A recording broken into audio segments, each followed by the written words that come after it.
why don't we just go straight to a preview of the 3 games that we're going to have a look at this week. Yep. First game, the Thursday night game, Storm Sea Eagles, which would have been a blockbuster, but due to a few injuries, namely the number 1 jersey for the Sea Eagles, it's not quite. It doesn't quite have that shine. So, how are you looking at this game, Cal? I'll give you some stats. Before I do, Blake, did you see the thing I tagged you in on Facebook with the stat on Jerome Hughes? Yes, I did see that. Could you pull that up for me, please? Okay, yes. While I give these stats. Their away team has won 6 of the last 8 in this fixture, but I don't think that matters. Storm have won 5 straight, 6 of the last 7 and 8 of the last 10. Their average winning margin in those last 5, Blake, you like this? 21.2. Sorry, mate. I'm trying to find your thing. It's the under in the total has hit in 3 of the last 4. The average total points in the last 5 is 39.6. The total this week, 40.5. All of those to me suggest it's going to be a very tight game, or except for the fact that Storm have won by 20 in the last 5. But either a tight game or a game where the Seagulls won't score many points. And I think with Jerome Hughes back in the team, that's probably what's going to happen. They're 13.5-point favourites at the moment, the Storm. They are, which seems like a lot, given they've lost 2 straight. They have been under. Who'd they lose them to?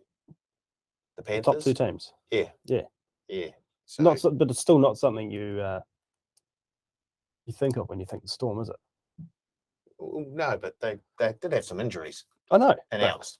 Yeah. It's just. I mean, when you've got injuries announced against a team in the bottom 8, you can usually cover for it. Yeah. When you're playing the first and the top team in the third, I think the Cowboys were about third then.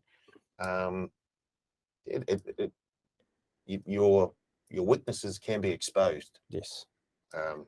So with Hughes back, I really like the Storm, and I agree with Blake. I think they're going to put a bit of a score on the Seagulls here. They're going to make them pay for the 2 losses that they've suffered over the past 2 weeks. Mm. Did you find the stat, Blake? No, they must have taken it down because it's not there. Oh, no. It was something unreal. Like, it was games played with and without Jerome Hughes. And it was something like they've won 85% of their games with Jerome Hughes, or lost 85% without him, or something like that, wasn't it? Yeah, lost 85% without him, and I think they've only won maybe 15% with Munster and not Hughes. Yeah, it was. Oh, okay. Comparing playing them together. When they don't have. Basically, if Hughes is in the team, they will win. If Munster's out and Hughes is in, they'll still win. But if Hughes is out and Munster's in, they'll probably lose. Yeah, it's summed up in. They're both in this week, so it's irrelevant. But I just thought it was a good stat. Yeah, you fellas have spoke about it enough. It's 5 words for me: Jerome Hughes in, Turbo out. Boom. Easy peasy. He's been practicing that. There we go. Yeah, in the mirror. We do have another big game. The top of the table Penrith Panthers taking on the 3rd place North Queensland Cowboys, or equal 2nd. Said it last week. We're going to find out if the Cowboys are big boys or not. And big out for them. Yeah, couple. Yeah, and the stats don't favour them either. What do they say? Panthers have won 3 straight, 5 of the last 7. Panthers have been the favourite in the last 3. Average winning margin over the last 10 matches is 13 points. Over the last 5, it's 15 points. So the Panthers have been dominating. The under has hit in 3 of the last 5, suggesting that the Panthers win by a lot. Cowboys don't score a lot. Average total in the last 5 is 36. The total this week is 41.5. Yeah. Blake? We got Royce walking in before the game. There we go. Yeah, he was joined by Robbie Farah and Chris Lawrence today on the walk, I saw. So he'll be walking in before kickoff. I think there'll be a lot of old NRL rugby league heads around. So there'll be chock-a-block, I think, there and be packed out. Look, I'm already said 21-30 Panthers and Cowboys, I reckon it would have been a closer game, but Taumalolo and Felt out. That's two massive outs, two veterans of that side who have really been leading the way. So Penrith are way too good. If there's a team that really makes you pay for your mistakes or the gaps that you have, it's the Penrith Panthers. There have been teams that have been close to them at halftime this season, and then they've just been blown off the park in the second. I do wonder how this is going to work. I suppose they're mentally trained well as they've been in the situation for a couple of years. But for these other teams, do they get a bit of a boost? Even though they've been beaten well, the Storm already mentioned we didn't have 3 or 4 of their best players. The Roosters didn't have Radley and a couple others. The Cowboys don't have 2 of their best. So sort of Penrith are playing them at the right time. So is this other team thinking, okay, when we get these players back, we can challenge, or a bit of a mental chess game? There you go. Yeah. Blake Ashford declaring Panthers are useless and giving us the right run. Wow. Hot take. Here's the big game for the weekend. The Warriors Knights. Warriors $1.76 at the moment. Knights $2.03. Now there's been a move since Monday. Warriors opened up at around $1.63, now out to $1.76. Knights opened up at around $2.23, now into $2.03.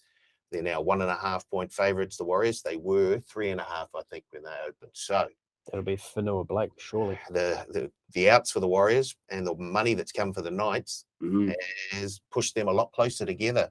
Carl, you're going to tell me why the Warriors are going to win. They haven't lost a Redcliffe this year, I don't think. So there's a start.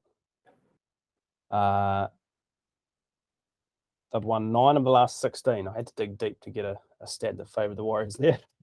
Right. No, the last 5 has been split 5 apiece, but the Knights, I think, have won 3 of the last 4.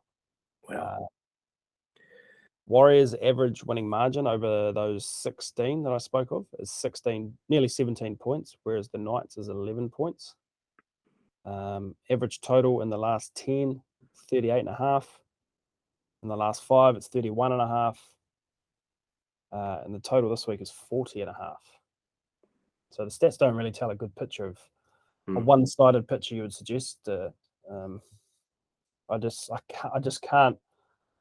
cannot see them losing this week, Warriors. The Knights they can't score points.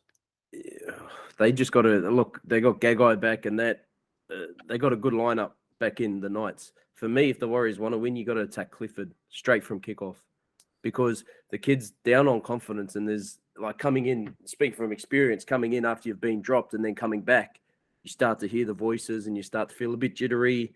Then you get excited when you do something good, but you do something bad, your head drops a lot further. So, like, if I'm the Warriors, I'm going straight at him. I'm sending all my attack there.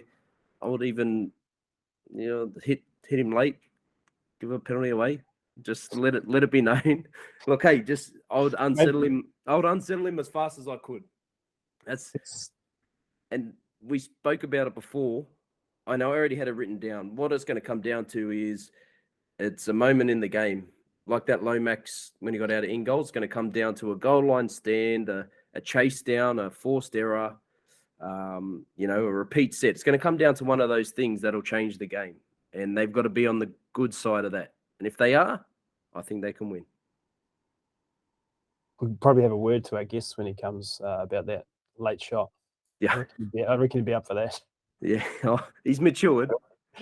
It'll be Murdoch Masilla, surely. Doesn't matter who it is. Freddie Lussick at him.